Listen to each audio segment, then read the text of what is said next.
Good afternoon, students. So, welcome to once again online final class by Rohit sir. In our today class, we are going to learn and discuss about our third unit, in which chapter number 5. The name of the chapter is Bengal School of Art. So, this chapter is very important in viewpoint of artistic style and movement, because all of you know about in India. Before this, we have learned and discussed previously in the chapters that there were miniature style of painting. So when the decline of Mughal Empire, there were a trend of withdrawal of the artist by the cruel ruler Aurangzeb, and the artist patronized by the different kings under the Deccan and the Hindu Rajas. But students, after the decline of a strong empire of Mughal, the Indian territory was slowly captured by the British rulers. So this is the chapter which is very important in the viewpoint of against an artistic movement created, start, or we can say that started by the British government, a British people. So students, without wasting of time, so first we have to understand the origin and development. Indian art stood at the crossroad after the decline of Mughal Empire, कि जो Indian जो art थी वो कहीं ना कहीं रुक चुकी थी, मतलब आगे बढ़ नहीं रही थी जब से मुगल एम्पायर जो था उसका पतन होना शुरू हो गया, and the beginning of the British colonial rule after the mutiny of 1857 के संघर्ष के बाद से ही, जब से वो उनका ट्रेंड हमें दिखना शुरू हो गया कि ये बड़े स्ट्रॉन्ग रूल करने वाले हैं, तो ये जितना भी था वो इंडियन आर्ट तो कहीं ना कहीं रुक सा गया। जो हमारा स्टाइल होता चाहे मिनिएचर थी या कुछ भी, तो वो स्टाइल हमारा कहीं ना कहीं ख़त्म हो गया।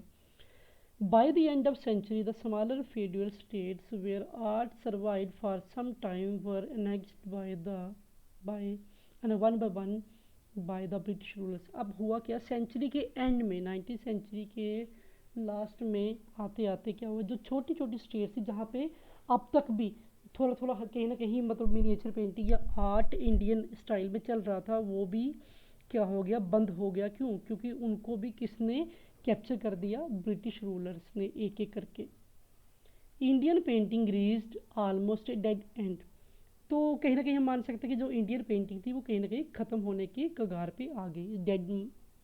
The British rulers in the mean time had set up art school eight Bombay, Madras and Calcutta in 1850 to 54। अब हुआ क्या कि ब्रिटिश ने एक बड़ी खतरनाक प्लानिंग की कि जब उन्होंने देखा कि सब इंडियन पे हमने रूल कर दिया है एरिया में, तो इनका आर्ट भी ख़त्म कर दिया है, आने वाली जनरेशन इंडिया को फेवर ना करे, हमें फेवर करे, इंग्लिश चीज़ों को, हर चीज़ ब्रिटिशर्स को फेवर करे, उसके लिए उन्होंने क्या किया कि इंडिया का जितना भी कल्चर था उसको ख़त्म कर दिया, और इंडिया का जितना भी आर्ट था उसको भी ख़त्म कर दिया, और लोगों को आर्ट उन्होंने कौन सा दिखाने के लिए उन्होंने क्या कर दिया, अपने आर्ट सेंटर शुरू कर दिए। सेंटर मीन्स स्कूल शुरू कर दिए, कॉलेज जहाँ पे आर्ट सिखाया या पढ़ाया जा सकते, वो सेंटर थे इनके बॉम्बे में, मद्रास में और कैलकटा में। ठीक है, ये 1850 और 54 की बात है।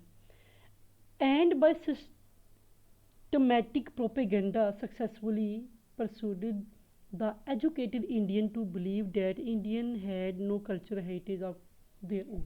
अब इसी का रिजल्ट स्टूडेंट्स क्या हुआ कि एक इनका जो सिस्टम के हिसाब से जो इन्होंने पूरी प्लानिंग के साथ प्रोपेगेंडा एक प्लान किया हुआ था इनका, वो सक्सेसफुल हो गया। ठीक है, वो क्या सक्सेसफुल हुआ कि जितने भी टाइम के बाद जो एजुकेटेड जो भी इंडियंस थे, उन्हें कहीं ना कहीं मान लिया कि जो इंडियंस हैं उनका अपना ना तो कोई आर्ट है, ना कल्चर है, और ना ही कोई अपना हेरिटेज है, संस्कृति है। तो उन्होंने कहीं ना कहीं किसको अडॉप्ट कर दिया, जो आने वाली जनरेशन थी, ये ब्रिटिशर्स के दी हुई चीज़ों को, चाहे वो आर्ट हो, स्टाइल हो, कल्चर हो, जो भी है। तो कहीं ना कहीं इंडियन का अपना जो रुतबा वो ख़त्म कर दिया इन्होंने, ब्रिटिशर्स ने। At this point of our identity crisis, अब हुआ क्या इस पॉइंट पे, अब जब हमारी अपनी भारतीयों की, इंडियन की जो आइडेंटिटी थी, ठीक है, उसका क्राइसिस मीन्स कि अब उसका मीन्स मतलब क्या पतन होने लगा, एंड होने लगा, कि हमारी कोई आइडेंटिटी ही नहीं रही जो कि मुगल्स ने छोड़ी थी। बिल्कुल, क्योंकि हमारा कल्चर ख़त्म कर दिया, हमारी आर्ट ख़त्म कर दिया, हमारी जो चीज़ भी अपनी थी, जो लोगों को लग सकता था कि नहीं इंडिया का अपना एक रुतबा है, कुछ भी है, वो सब इन्होंने प्लानिंग प्रोपेगेंडा के साथ ख़त्म कर दिया। अब होता क्या है इस आइडेंटिटी क्राइसिस के पॉइंट में, क्या होता था, there came some highly gifted artist who tried in their own way to give a sense of direction to the art movement of the country। अब इस बीच में क्या होता है कि कुछ हाईली गिफ्टेड आर्टिस्ट होते हैं जिन्होंने किसी से सीखा नहीं होता है, लेकिन उनको आर्ट की तरफ लगाव होता है, उनको लगता है कि कहीं ना कहीं हमें एक ऐसी मूवमेंट कंट्री में शुरू करनी चाहिए कि जो हमारा आर्ट ख़त्म हो चुका है, कल्चर ख़त्म हो चुका है, लोगों के बीच में वापस अपना वो कल्चर बनाना है, ताकि जो ब्रिटिशर्स अपनी मनमानी कर रहे हैं आर्ट के थ्रू, जो उनको फॉरेन वाली आर्ट ये लोगों को दिखा रहे हैं, तो उससे लोगों को छुटकारा मिल सके, अपना आर्ट, लोगों को अपना आर्ट पहचान आए कि हमारे इंडिया का भी एक कल्चर था, ये वाला था। तो उन्होंने क्या किया, created confidence in the traditional values and rich heritage of Indian art and made the Indian conscious of the fact. इन्होंने लोगों को जागरूक किया, जो भी जितने भी थे, और उनके माइंड में ये यकीन दिलवाने की कोशिश की, करने का प्लान किया कि हमारी जो जो ट्रेडिशनल, ठीक है, रीति रिवाज के जो संस्कार हैं, वैल्यूज़ हैं, और जो हमारा इंडियन का रिच हेरिटेज है, ठीक है, तो वो हम सब वापस उसको डेवलप कर सकते हैं। देयर एफर्ट्स इंक्लूड डिड राजा रवि वर्मा। अब जिन लोगों के एफर्ट, जिन लोगों के का जोर था, जिन्होंने अपने एफर्ट लगाए, ठीक है, उनमें से कौन आते हैं, उनमें से आते हैं Raja Ravi Varma, Abanindranath Tagore, Gaganendranath Tagore, Rabindranath Tagore, Nandalal Bose and Jamini Roy and ably supported by E.B. Havil, the principal of government art school at Calcutta। इनमें से ये सब लोग जो थे, इन्होंने अपने आप को आगे किया और इन्होंने इंडियन कल्चर को वापस रीस्ट्रक्ट करने का, ठीक है, रिकन्स्ट्रक्ट करने का एक प्लान बनाया। और इनकी हेल्प स्टूडेंट किसने की, ये सब इंडियन थे। जो E.B. हवील थे वो ब्रिटिश, अब देखो वो इंडियन नहीं थे, वो एक फॉरेनर थे, ब्रिटिश थे, लेकिन वो प्योर प्योर अंदर से आर्टिस्टिक या एक बिल्कुल रियल, जिसको इंस्पिरेशन या वैल्यूज़ वाले एक पर्सन कहा जाए, वैसे आर्ट एडमिनिस्ट्रेटर थे। एडमिनिस्ट्रेटर मीन्स जो इन्होंने अपने कॉलेज सेट किए थे ब्रिटिशर्स ने, ऐसा ही इन्होंने एक कॉलेज सेट किया था मद्रास में। ये वहाँ के उस कॉलेज, गवर्नमेंट कॉलेज के थे प्रिंसिपल थे। बाद में इनको ट्रांसफ़र करके कैलकटा भेज दिया गया। पहले वो मद्रास साउथ में थे, बाद में इनको ट्रांसफ़र करके कहाँ भेज दिया गया, कैलकटा में। वहाँ पे फिर ये वेस्ट बंगाल में इन सबसे मिले थे। The this enthused Indian artist to turn for inspiration to true native tradition, a group of Bengal artists gave birth to a new painting style based on old Indian traditional paintings of Ajanta, Bagh, Rajput and Mughal art।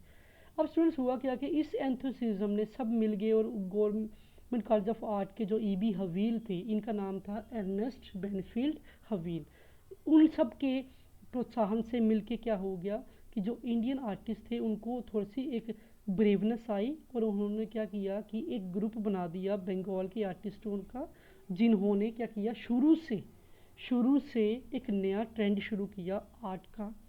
उन्होंने क्या किया, इन्होंने ज़्यादा कुछ नहीं किया, इन्होंने जो हमारा अपना ट्रेडिशनल पेंटिंग थी, जैसे आपको पता है अजंता की पेंटिंग थी, बाघ केव्स भी हुई हैं, राजपूत राजस्थान की पेंटिंग हुई है, और कुछ जो मुग़ल आर्ट हुआ है, जो इंडिया का अपना आर्ट है, ठीक है, इंडियन धरती पे हुआ है, इन्होंने उन सब चीज़ों को ही रिक्रिएट करके एक नया स्टाइल शुरू करने की कोशिश की। They created a sort of new renaissance under the guidance and leadership of Abanindranath Tagore. इन सब ने किसके अंडर गाइडेंस में काम किया? अबिंद्रनाथ टैगोर। ये कौन थे? ये बंगाल स्कूल को खड़ा करने में सबसे ज़्यादा रोल प्ले करने वाले आर्टिस्ट थे अवनींद्रनाथ टैगोर। और बंगाल में बहुत बड़ा रोल है बंगाल स्कूल का अगर आर्ट चेंज हुआ है। और ये फेमस मल्टी टैलेंटेड जो रविंद्रनाथ टैगोर हैं उनके ये नेफ्यू भतीजे थे।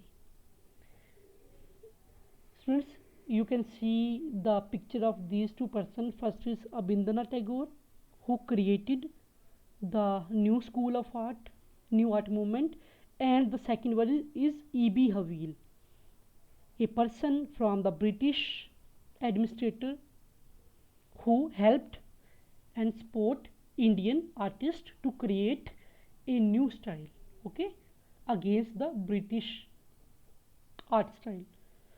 Thus, under the influence of Principal E.B. Havil and Abhindranath Tagore, Indian artists looked back the traditional paintings of Indian with respects and got themselves separated from the blind copying the likeness Western realism. अब waste में क्या हो रहा था कि इन सब आर्टिस्टों ने इन दोनों की के अंडर जो हेल्प लेके इन्होंने क्या किया, एक नया स्टाइल शुरू किया।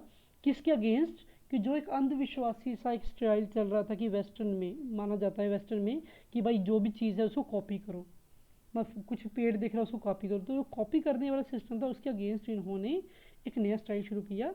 दस was born the Bengal school of which is more style than a regional development। यही रीज़न है कि एक आर्ट का मूवमेंट का जन्म हुआ जिसको बंगाल स्कूल ऑफ आर्ट कहते हैं, जो कि एक स्टाइल था ना कि एक एरिया का डेवलपमेंट थी। Is the first school representing Indian important art movement in Indian modern India. ये पहली आर्ट मूवमेंट थी बंगाल स्कूल ऑफ आर्ट की जो भी थी बंगाल में, जो कि पहली इंडियन मॉडर्न मतलब हिस्ट्री में काउंट की जाती है। During this period all types of painting, religious, social and historical events, birds, animal and landscape were painted in this style। So students, यही स्टाइल था जिसमें क्या हो गया कि जो जितने भी अलग अलग तरह की पेंटिंग्स में religious, social, historical events, birds, animals and landscapes को पेंट किया गया।